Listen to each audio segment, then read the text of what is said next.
I promise you that the amount of time that you spend on this episode is going to be worth your time, especially if you're someone who always wants to get to that next level in life, especially if you're someone who's aiming for big money, big fame, big success in life.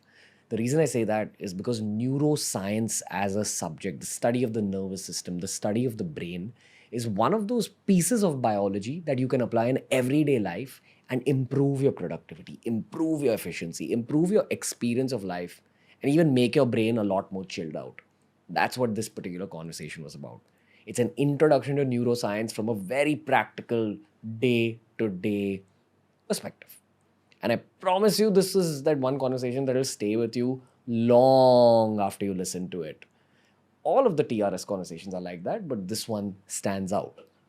Remember to follow TRS on Spotify.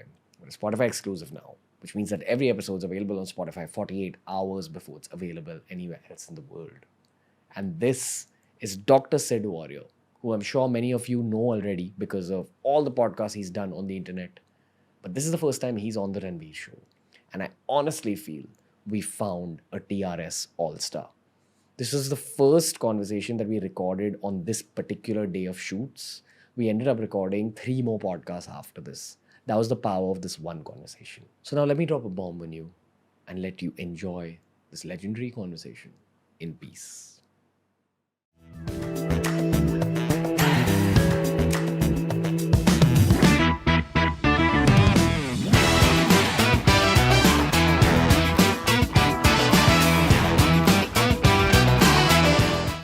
Dr. Sid Warrior, welcome to the Ranveer show, brother. Thank you for having me, man. Super excited to be here. Been waiting to do this with you for a year, and as I was telling you right before the recording started, India hasn't been ready for a wave of science until now.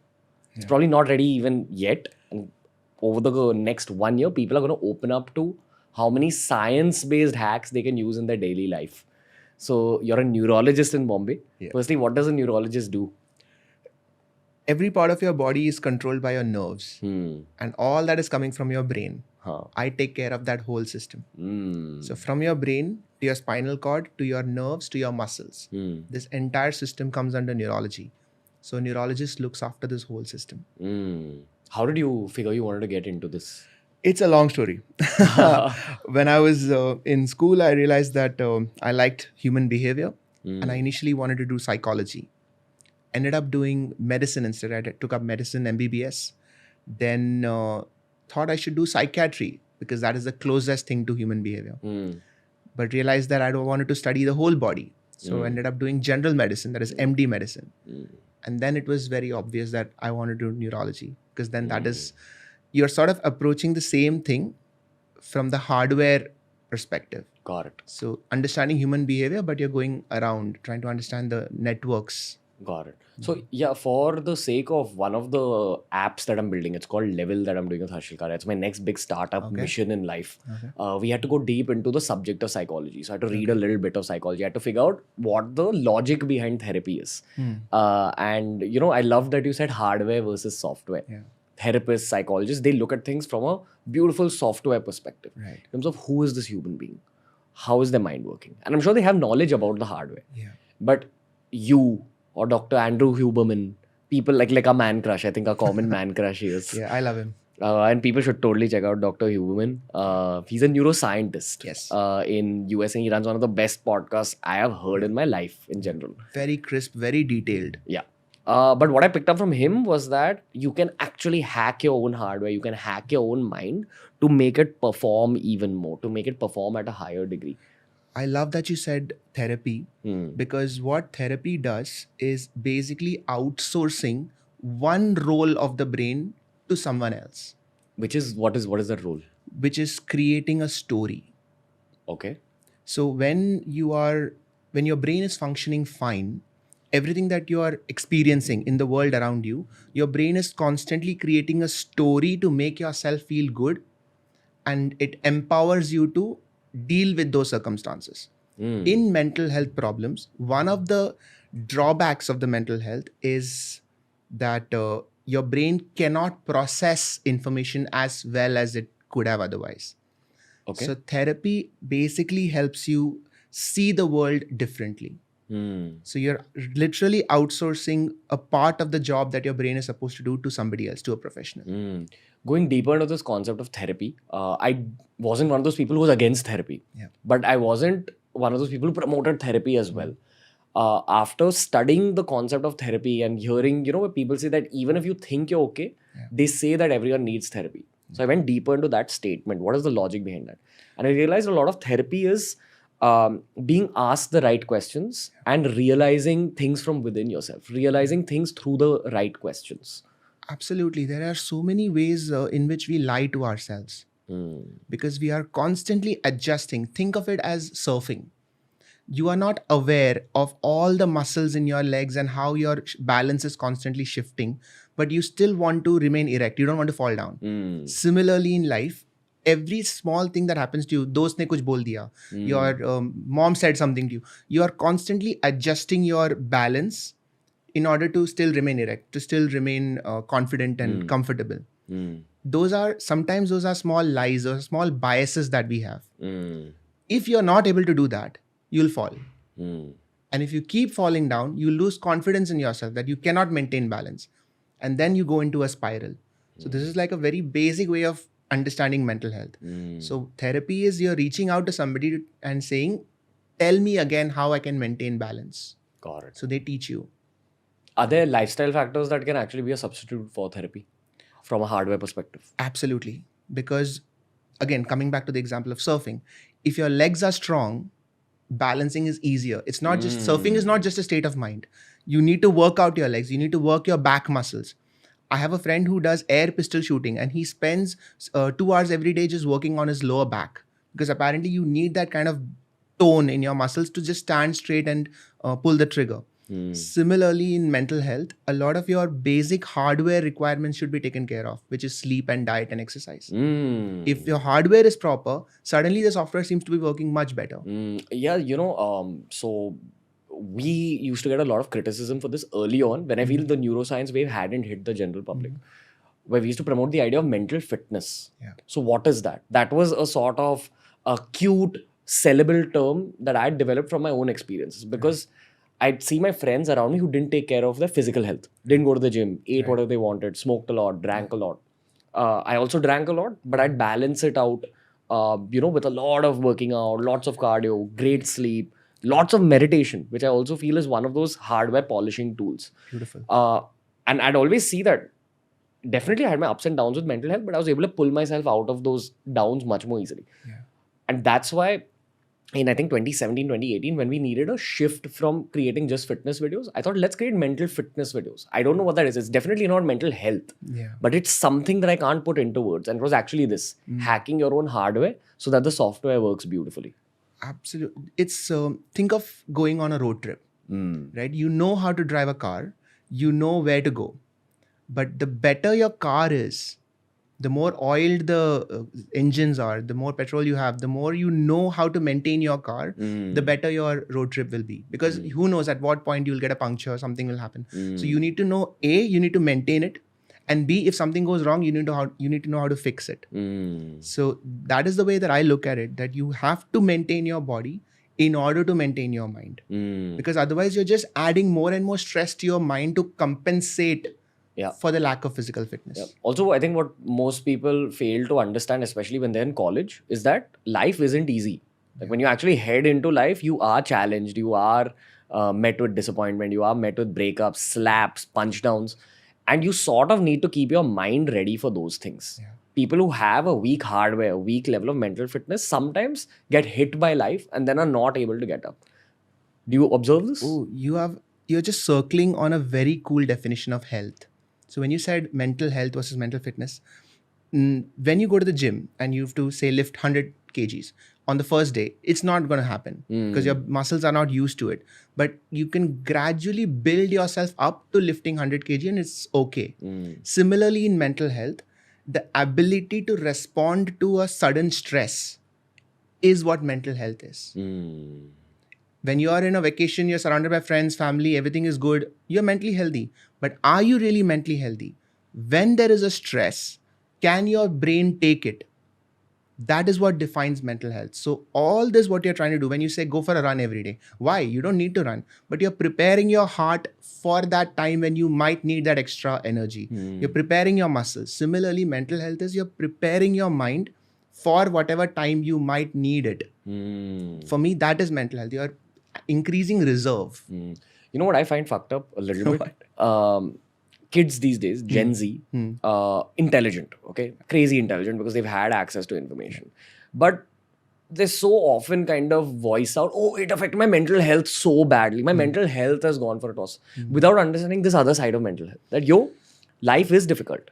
And, as you grow older, there are two gifts that enter your life. The first is the gift of calm. You keep getting calmer with age because you realize, battles, okay, they happened now, then they'll happen now, they're going to happen later. So you have a sense of calm.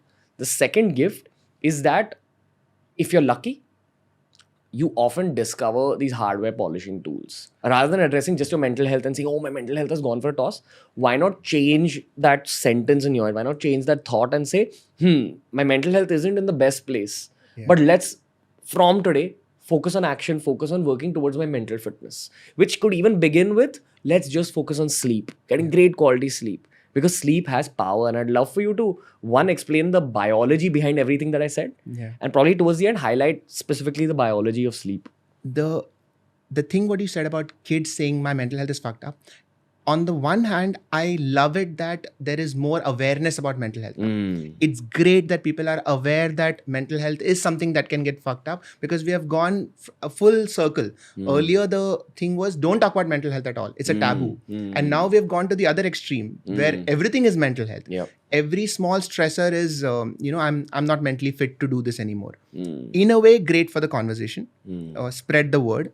But at the same time, the pendulum has to swing back towards the middle again, where you realize that mental health is everything. Nothing is not mental health. You going for a run is mental health. You eating that bag of chips is mental health. Everything affects your brain. So there is nothing outside of the mental health scheme.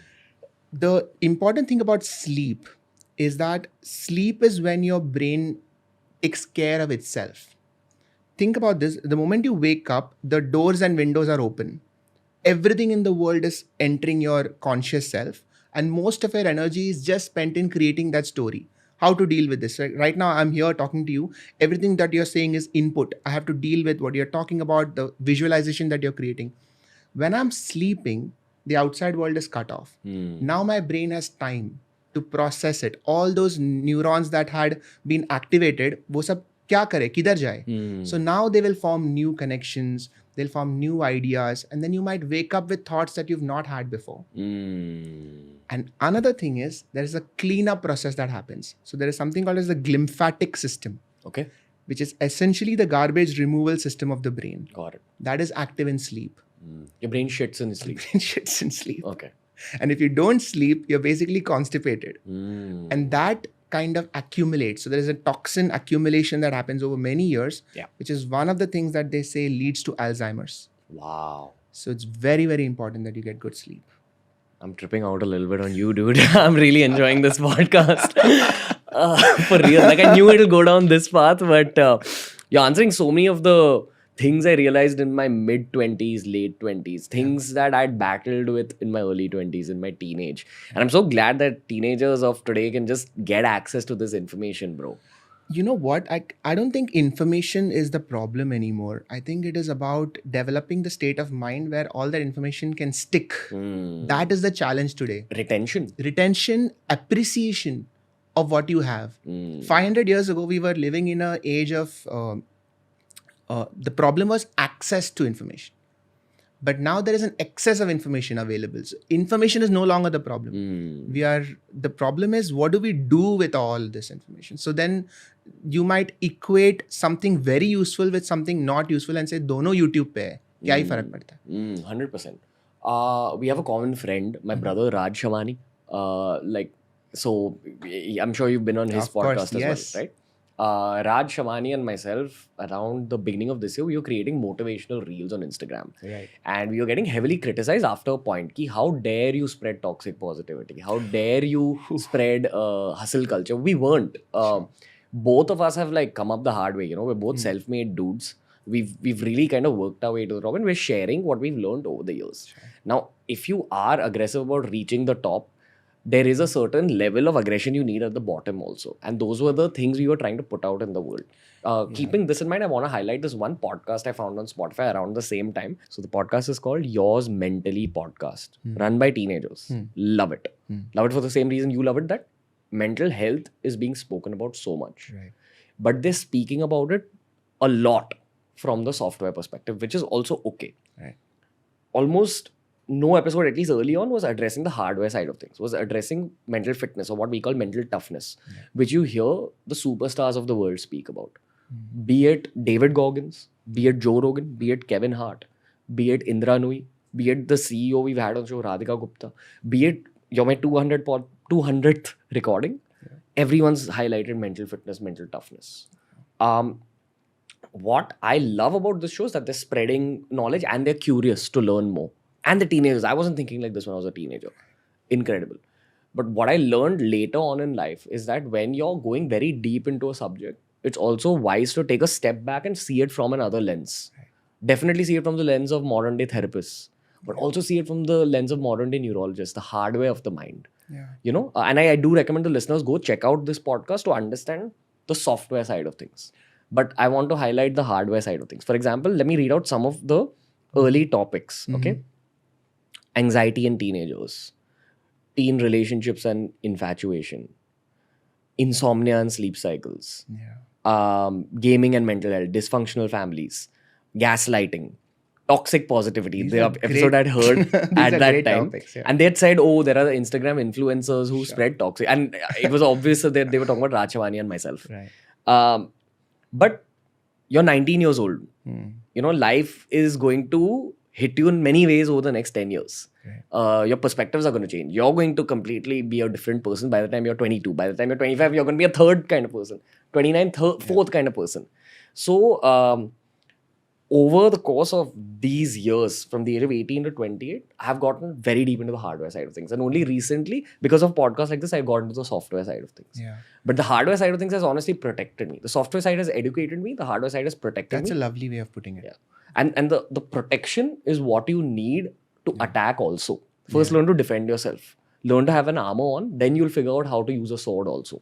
When I hear of teenage angst and the issues that they go through, I kind of see it from a historical perspective, because every time you see a pendulum swing extremely onto one side, it is probably because it was on the other extreme a few years ago. So if you take 50, 60, 100 years back, teenage anxiety was a dismissed topic. इसमें कुछ है ही नहीं, क्या है, बच्चा है, चुपचाप करो, जो बोला है करो. So every pendulum that is on the extreme was on the opposite extreme before. And this is a reaction. So the problem in our conversation is that how do we find nuance? How do we find the middle ground between hardware and software? How do we find the middle ground between discipline and empathy? Because now we are stressing too much on the empathy side of it. Feel more, feel what the other person is going through. Feel sorry for them. Great. Because the pendulum was on the other extreme. No empathy. Fuck that. Ye life hai, karna hi chahiye. But how do we balance empathy and discipline? Because if you take out one, life is fucked. Either one. That's the weird thing. And the reason that society was so focused on discipline before is because I feel empathy is a luxury. Whereas discipline is not. You need to work in order to get shit done. Whether you feel sorry or not is not the point. You need to get shit done. Otherwise, we will not survive. But as we evolve as a society, I think we have been afforded the luxury of empathy. Now we can work and still feel things, which is great. But we need to bring discipline back. Yeah, I mean, in no way was I trying to attack those kids. Right, I actually of am course. appreciating them. Yeah. But what I'll also highlight is Gen Z. Yeah. I've seen two distinct types of kids nowadays. And I've asked my Gen Z friends about this. Is this true? And they've all said yes. What? So the two distinct types are, one, hustlers, self-improvement, all forms, fitness, spirituality, entrepreneurship, personal finance, all of it. Becoming a better human. Sure. Second one doesn't care. Second one's like, yeah, whatever, cool. But all of them are extremely sensitive, which has its pros and cons. The pros are that the world is becoming more empathetic. Yeah. The con is that where do you draw the line in terms of taking offense towards small things, which is why cancel culture has even risen as a Right. thing. Right. I assume that basically this is the first generation of human beings that has had this level of information since the time they were babies, Yeah. right? Yeah. So they are very, very aware of things, and that awareness has caused an increased level of sensitivity. But what they don't understand is the older generations haven't lived in the same world that they lived. Yeah. So they view things slightly differently. Older generations sometimes enjoy darker humor. You know, when was the last time you saw a great comedy film? For us, it's Hangover for our generation Sure. Yeah. in 2008, 2009. I'm talking about English comedy. You go see that film now, they wouldn't be able to make that film today. Joe Rogan keeps talking about Most this, that of it, yes. Tropic Thunder, Hangover. Friends wouldn't have been possible. Seinfeld wouldn't have been possible. Yeah. So the whole world definitely has become more empathetic, and people care about causes, which is fantastic. The environment, mental health. Yeah. But it's sort of also become what we call snowflake society. Extremely sensitive. Yeah. What do you think is happening to the human brain? Like, why is that generation being like this right now? I think it's an outcome of teenage, and I think they'll change over time. Yeah. Also, this particular generation, they go all in on their feelings. So if they love you, you're their god. And if they hate you, they will go to any degree to bring you down. To bring you down. This is a lovely thought process that what are you threatened by? The idea of being threatened hasn't changed. The biology of being threatened hasn't changed. It's just what are you threatened by? 10,000 years ago, you're threatened by a tiger. Some animal is coming to kill me. So how do I escape it or how do I kill it? As time goes, the same biology, but the focus of that threat is different. It could be an army. It could be an angry brother. It could be somebody coming at you with a knife. And gradually it is the government. It's the police. No, it is, now it is a tweet. It's a concept. It is abstract. Abstract things are threatening me now. So in a way, if you study what has been threatening you, we are actually studying the evolution of humankind. Because we are going away from animals into concept constructs threatening you. So a monkey cannot get threatened by the idea that somebody tweeted something, right? The tweet doesn't exist, the concept doesn't exist, the story doesn't exist. But now we are getting threatened by just abstract things. Hawe mein, on the Wi-Fi, some unknown stranger said some unknown things in a language you didn't even know. Somebody translated it, you are angry, cancel him. So in a way it is evolution, but we have to understand that free speech is what leads to communication. Free speech is what led us till here. So I'm against cancel culture. I believe that every time it should be a conversation, especially for artists.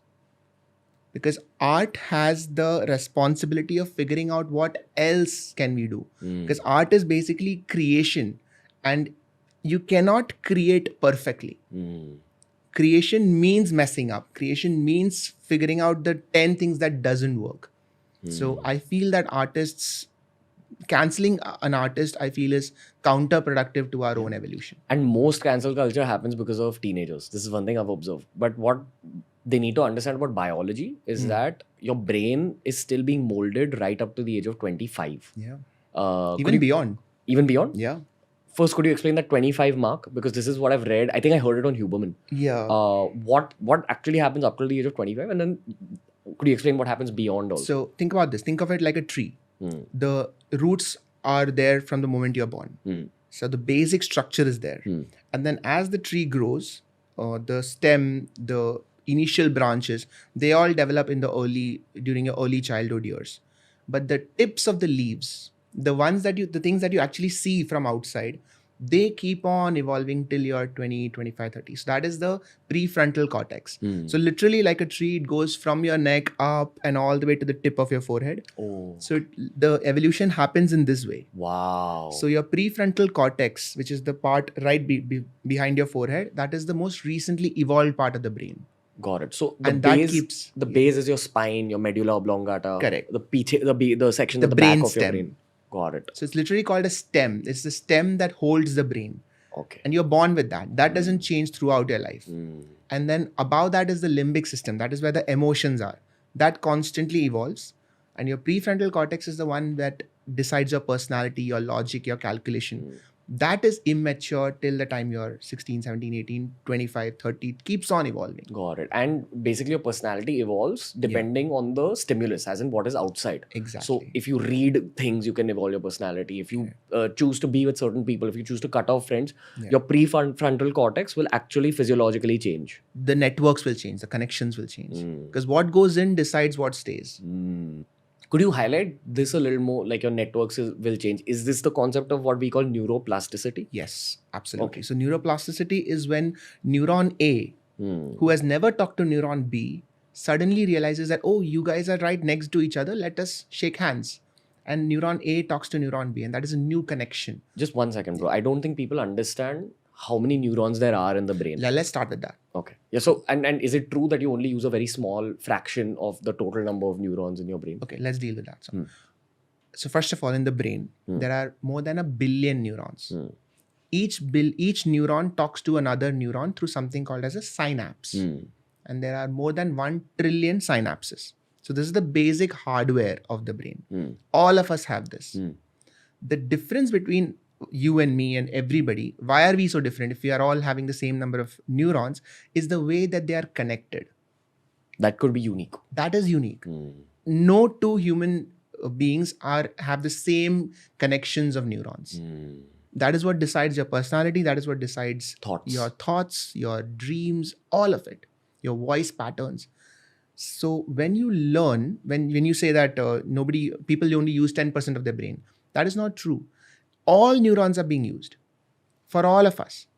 But what is the efficiency of those neurons? What is the efficiency of those connections? So for example, if I want to tell you something and I want to tell Raj something, but I can't talk to Raj, I will tell you to tell Raj. That increases the time it takes for that thought to happen. But if you give me Raj's number, I can directly talk to Raj. So that increases the speed of thinking. Which is also what a reflex is. So the first time you are playing cricket and somebody throws a bouncer at you, you have no idea what to do. But the 100th time you're playing cricket, you already know that you have to step back, lift your arm, hook a shot. So that is your brain learning. So neurons that haven't connected now connect. And suddenly you have a new skill. Wow. Practice, reading, exercise. Basically, they create neural patterns in your brain. Yes. Again, I'm an electronics and telecom engineer. So I'll go back to electronics. Basically, there are efficient circuits versus non-efficient circuits. In terms of point A will be able to reach point B in an efficient circuit very fast.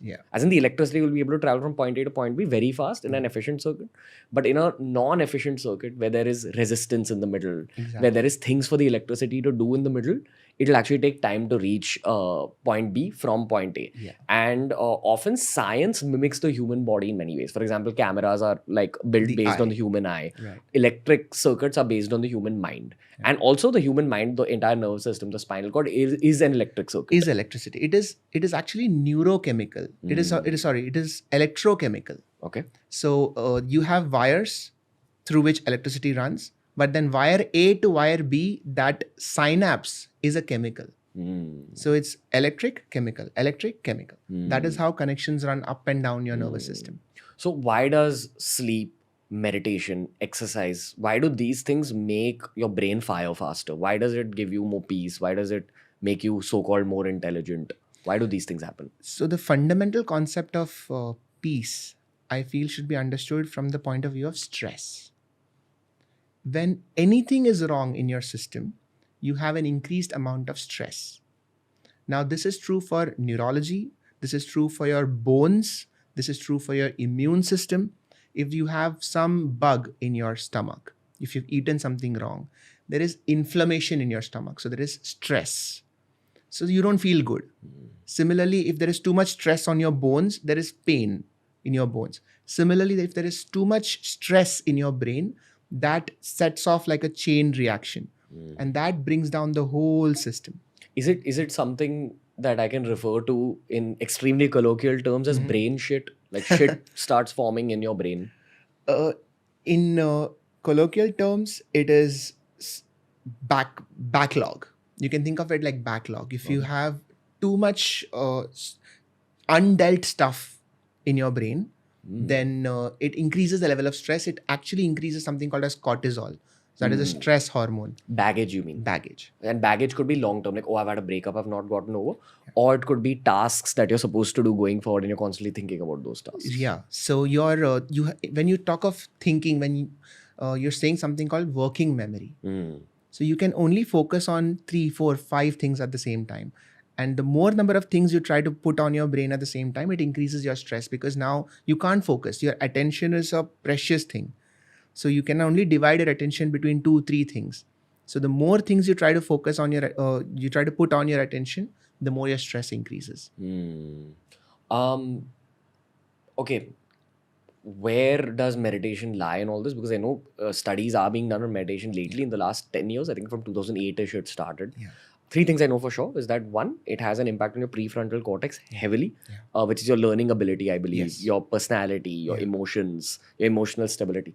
2nd, it has an impact on your amygdala, which is also the center for negative emotions like greed, jealousy, anger, hate.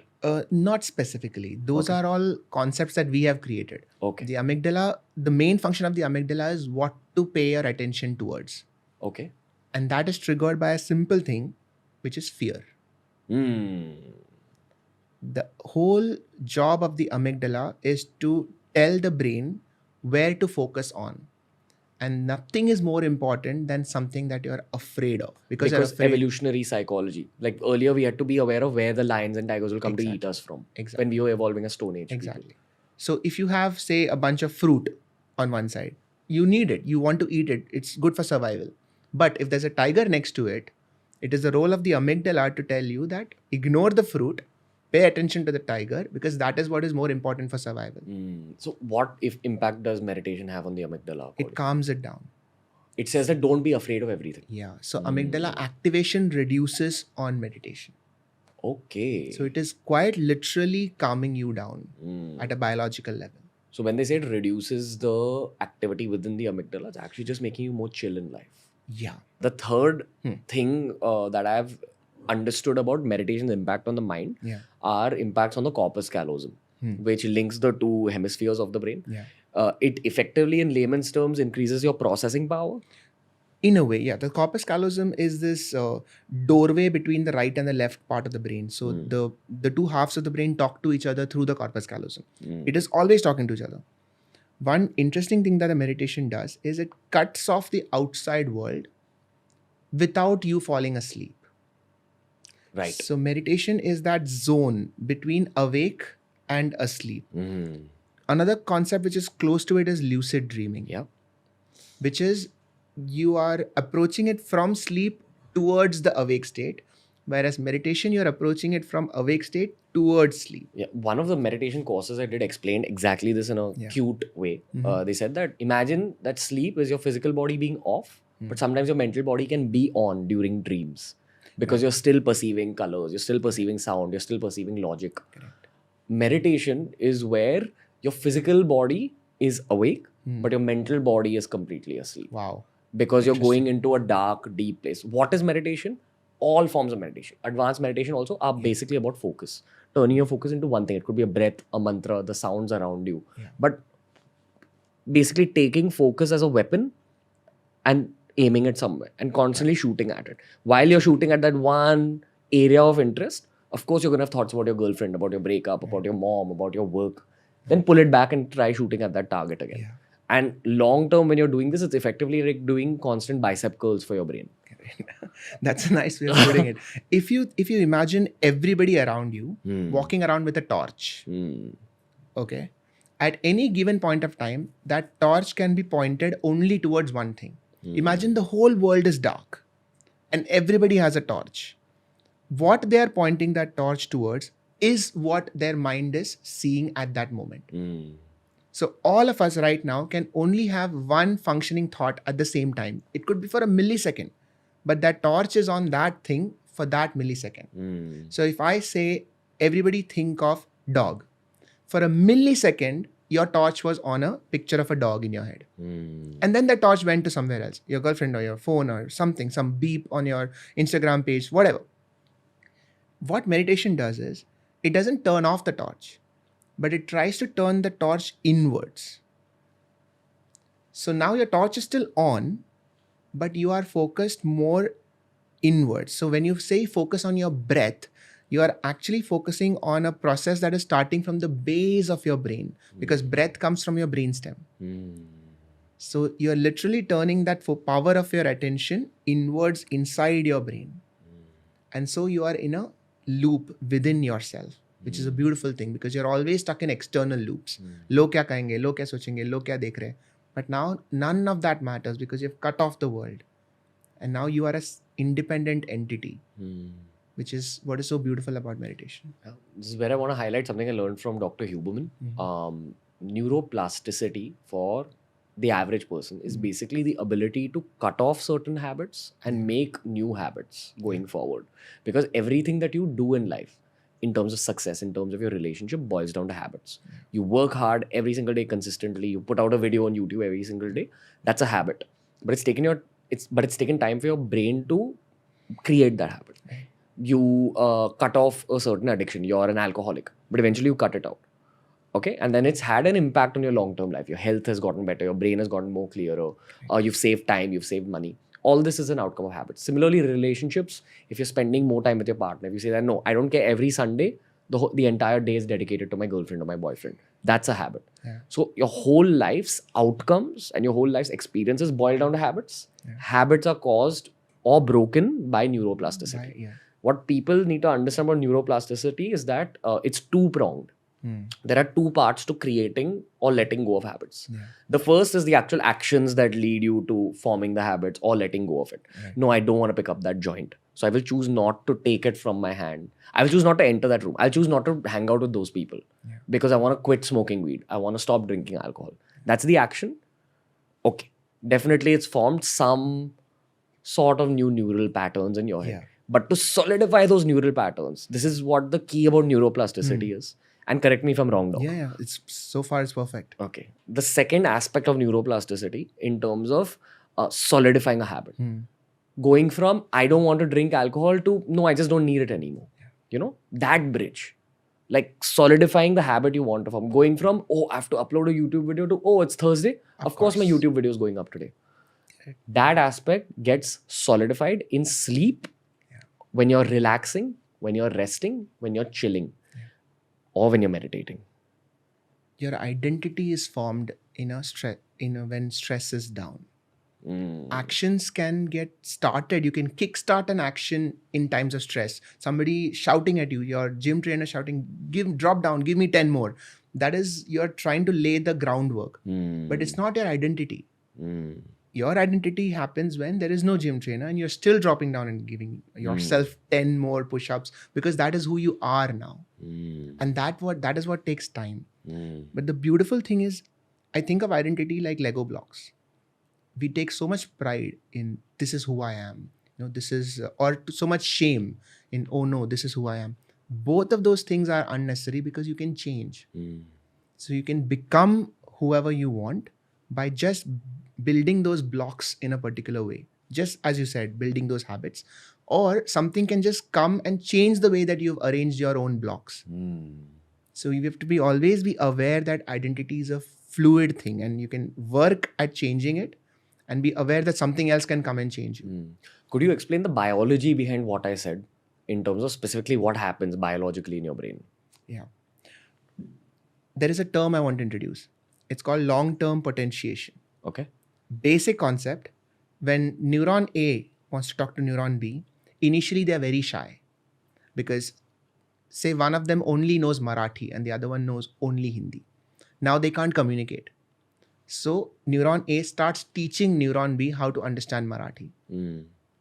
Because that is the essence of communication. If I'm saying things and you don't understand, if you don't have the receptors for it, what is the point? I could keep talking and nothing will go through. So neuron B starts learning Marathi. And as it learns more and more Marathi, everything that neuron A is saying starts to make sense. And now neuron B can carry that message forward and tell its friends about what neuron A said. This is what long-term potentiation is. So in a chemical way, neuron B starts developing more and more receptors for what neuron A is saying. And once it learns the language, now they're best friends. So that new habit is formed. Which is why they say there's a universe inside you. Little human beings Absolutely. inside you. Every neuron is having relationships with other neurons and trying to communicate and work together. And there's one neuron that is the people want to avoid because, okay, that is the addiction wala. Let us not talk to that network anymore. Or the self-doubt neuron. Yeah. So these are all just networks in your brain that you want to dissociate with so that those neurons will figure out other things to do. There's so many spiritual angles behind what you say. For example, the Gita constantly talks about a fight between two aspects of yourself in your own mind. That you have a dark aspect and you have a bright aspect. And your role as a human being, and this is the initial part of the Gita, okay? Before they actually explain the rest of the logic.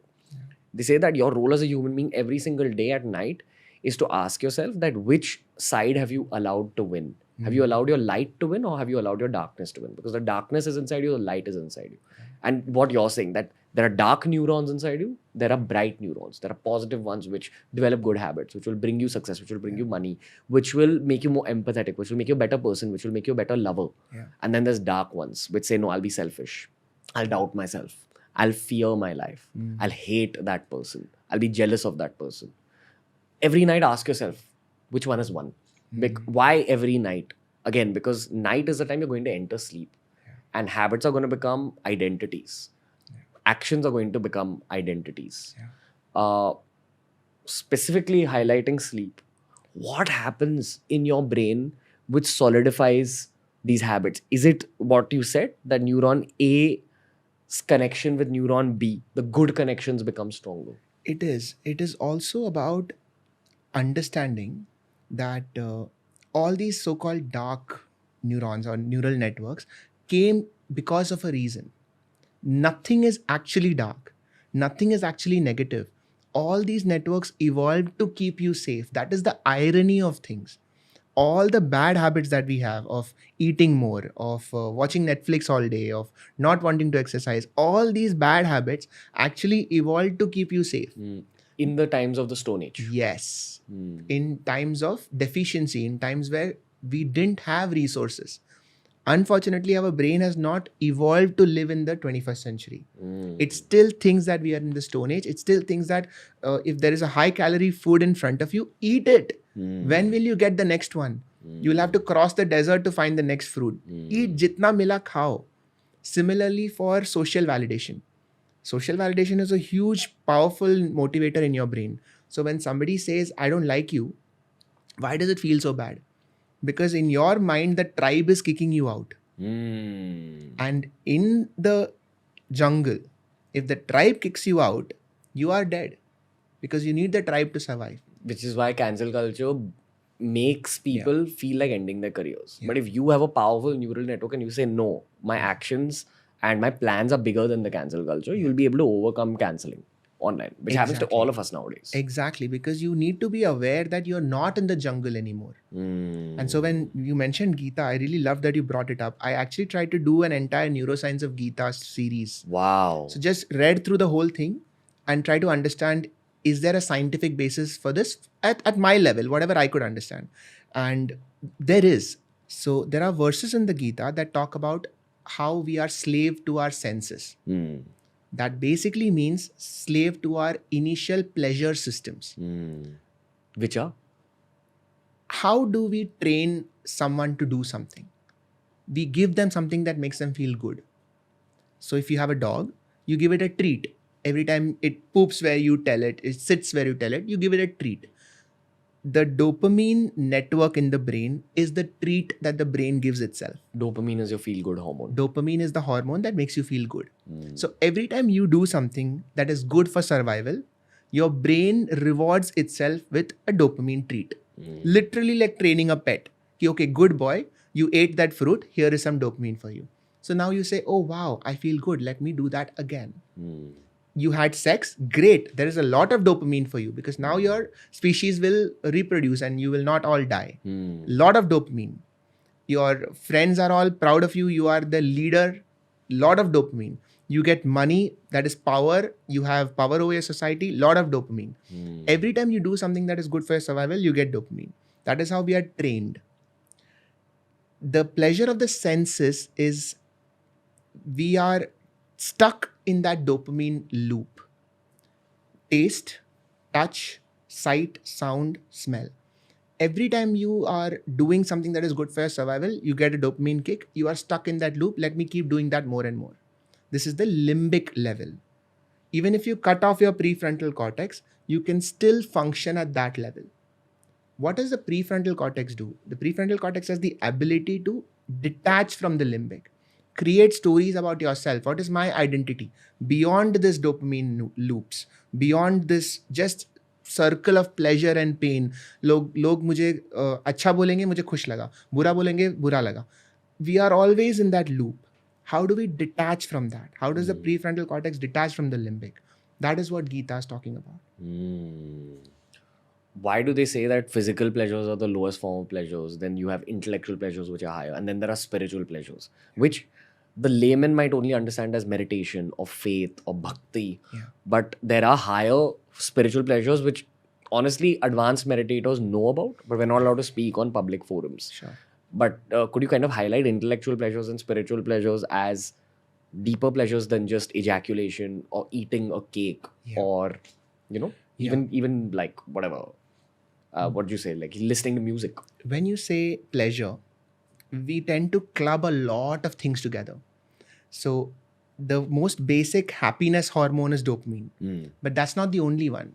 There are other systems in the brain, such as endorphins, opioids. So opioid, everybody knows it as a drug, but there is actually an opioid system in the brain. So our brain uses natural opioids to keep you motivated, to make you happy. There is this whole endocannabinoid system, which marijuana and weed uses. And all of these systems come together to give you what is known as pleasure. So ejaculation is one of the most primitive forms of pleasure. It is plain and simple dopamine kick. There is a part of your brain called nucleus accumbens. Udhar dopamine pahunch gaya, you feel good. It's like you're using your dick as a handle to release dopamine. Absolutely. And it is the most primitive form of dopamine surge. It is also one of the only forms of dopamine kicks available in the prehistoric times for somebody who is alone by themselves. This is not something that people think about much, but I was considering how we talk of addiction, and a lot of things that we are addicted to now, we are addicted to because they are available. Alcohol, smoking, porn, food. Food is one of the biggest addictions now. Swiggy is one of the biggest addictions now. But all this is available now. Netflix is available now. 10,000 years ago, for that cheap dopamine thrill, what does one do? One of the easiest ways of getting a dopamine kick would be masturbation. There is a reason why so many of our texts would focus on masturbation, because at that time, that was the biggest addictive potential action that was there. So I feel that masturbation is a great placeholder for talking of dopamine networks, but it is definitely not the only one. Because if Netflix existed at the time of Gita, I'm pretty sure it would have had a lot to say about Netflix as well. Which is why Buddha had said a human that conquers its mind is greater than a human that conquers 1,000 other humans in battle. It's the same logic. Yeah, it's the most difficult challenge. But what happens once you do control it, according to the Gita and according to neuroscience? I'm assuming that it is echoing a thought put out there by Sushant Singh Rajput. Yeah. He said that the more you learn, the faster you learn. So if you learn a lot every day, in year 1, you'll be able to read 3 books and retain 3 books. In year 2, that will become 5. In year 3, it'll become 10. Because you're able to go through books faster, because your brain's used to reading a lot, and you're able to retain more because your brain's already retained a lot. You're increasing the capacity of your brain. In the same way that controlling your brain initially, cut out one bad habit. It could be processed sugar. I don't want to eat cake. I don't want to eat pastries. I don't want to eat mithais. But maybe on the weekends I'll drink alcohol, and that's fine in year 1. In year 2, say that, okay, now I've cut out processed sugar. Why not apply the same thing to alcohol? Then cut out both processed sugar and alcohol in year 2. In year 3, cut out this is basically my story. In year 3, cut out sugar, alcohol, and marijuana. Year 4, if you want to leave non-veg, cut that out. And once you've gained the ability to cut these things out, your brain becomes sort of a weapon. Now it's polished. Now it's working faster. You're able to learn more. You're able to do more. You're able to overcome yourself more. Now apply that on your career and go into the professional world with that sense of weaponry of your brain, with that sense of the armor in your brain. The ability to say no. is the most underappreciated skill that we humans have. Like deny yourself of your pleasure sometimes. Just the ability to say no to yourself, it is so difficult. When you, and it doesn't matter what you're saying no to, can you say no? Because what we are talking about is your identity. Who are you? Who is this you who has the ability to say no? So a lot of times we are actually acting from a limbic level. I am my hunger. I am my horniness. I am my anger. All these are coming from the limbic level. But if that you shifts from the limbic up, you are evolving. So if you are your prefrontal cortex, now you can turn back, look at your limbic and say, no, I don't want to jack off. I know you're feeling horny, but I don't want to. I know you're feeling hungry, but I don't want to eat. I know you're feeling angry, but I don't want to react. That ability to detach yourself from your emotions is what evolves you. And it improves the quality of your life and career also. Yes, because your PFC now has the strength to make decisions outside of emotional baggage. And that's why they say that, okay, in the Gita, first you run away from physical pleasures and sensory pleasures. You become a stronger human that way. Your mind becomes stronger. And then with a stronger mind, you're able to conquer more in the world. The eventual goal, according to spiritualism, the Gita, the Quran, the Bible, is always become one with God. What people refer to as moksha or enlightenment. What do you think from everything that you've read, everything that you've heard, happens at the level of enlightenment biologically? Moksha. When they say, oh, your kundalini rises, things like that. What do you think actually happens? That's the eventual end goal for your soul. That's what people consider. Before that is, okay, finish off all your material desires. If you want to become a billionaire, finish off that. If you want to get married and send your kids to a great school and have them become capable adults, finish that. But the highest mission in life is supposed to be becoming one with God, which is enlightenment, which is Kundalini Jagran, which is all these things.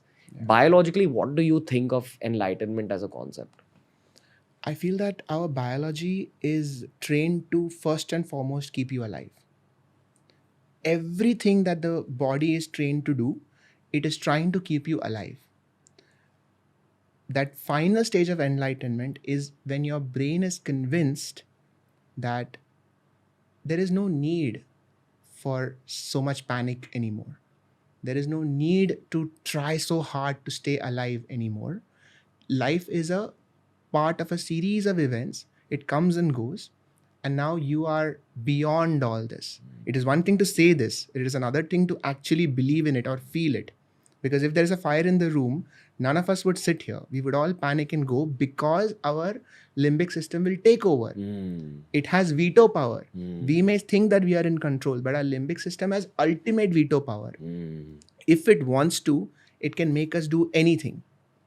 I believe that the final level of spirituality is gaining complete control over your limbic so that all those fear, anxiety, all that is gone.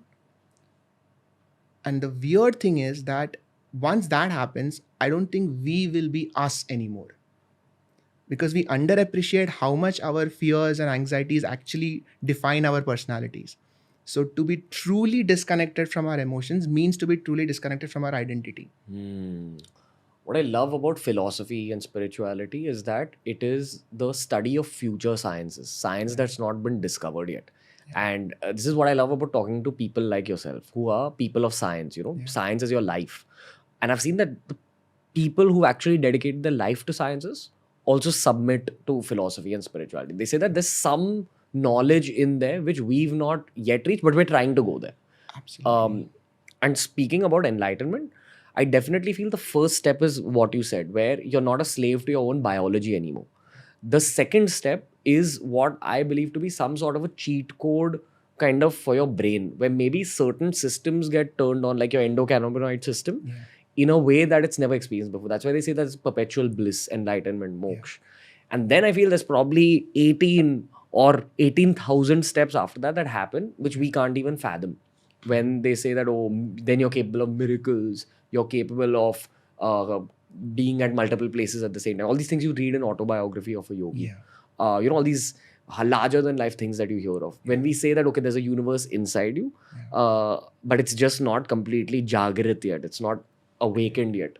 I feel there's certain levels of science which we can't even perceive right now. Yeah, I also feel that when we talk of ourselves as evolved, we are being very generous. Because Egoistic.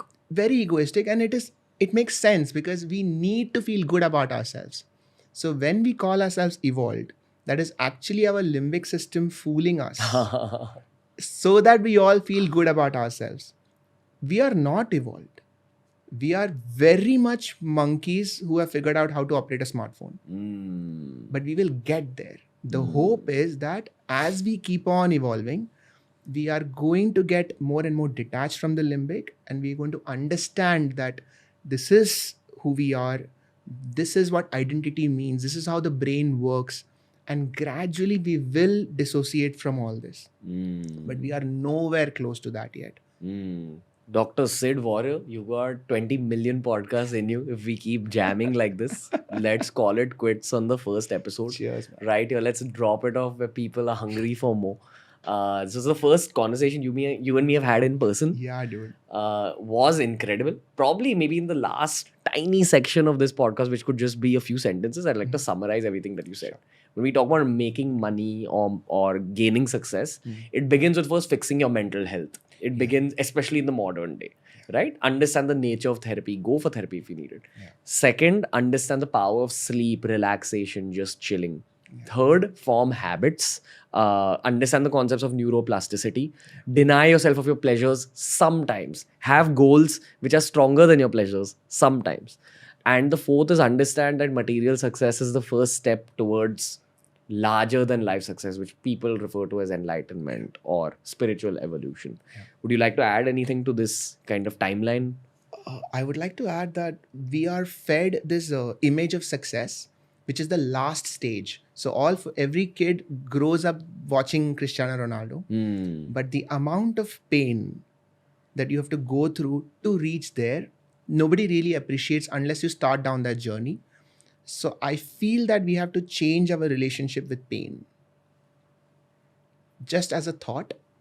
And the first step towards pain is start saying no to yourself. Just to see what it can do. Say no to yourself, see what happens to your body, and then figure out. Completely agree, brother. Step one is say no to your pain, your pleasures, whatever. Say no to your biology being affected. I'd say step zero is hearing it from somewhere, which I hope that these kind of podcasts actually do for audiences, for listeners. You could be 18, you could be 60. Put good podcasts, good content, good books into your mind and see it becoming a step zero for your step one. So thank you for creating this episode, Dr. Sid. My pleasure, man. Lots more to talk to you about right after this. See you guys soon. Not much to say in this outro. All I can say is that personally, as a fan of neuroscience, this was a very invigorating conversation. As I said in the intro, we recorded 3 more podcasts after this. And this was one of those few guests where I didn't feel tired by the end of that shoot day. I probably had 2 or 3 more podcasts in me. We're definitely going to bring Dr. Sid back on the show. I'd love to know from you guys what other topics you'd want us to cover in the realms of neuroscience. Next up with Dr. Sid on the English podcast, we're going to talk about the dark side of neuroscience and insanity, all the scary stuff. As for the Hindi podcast, we're going to be addressing porn addiction and addiction as a concept in general. Remember to follow The Ranveer Show on Spotify. Every episode's available on Spotify 48 hours before it's available anywhere else in the world. This was Dr. Sid Warrior's introduction on The Ranveer Show. Lots more to create with my man crush of a brain. We will see you soon.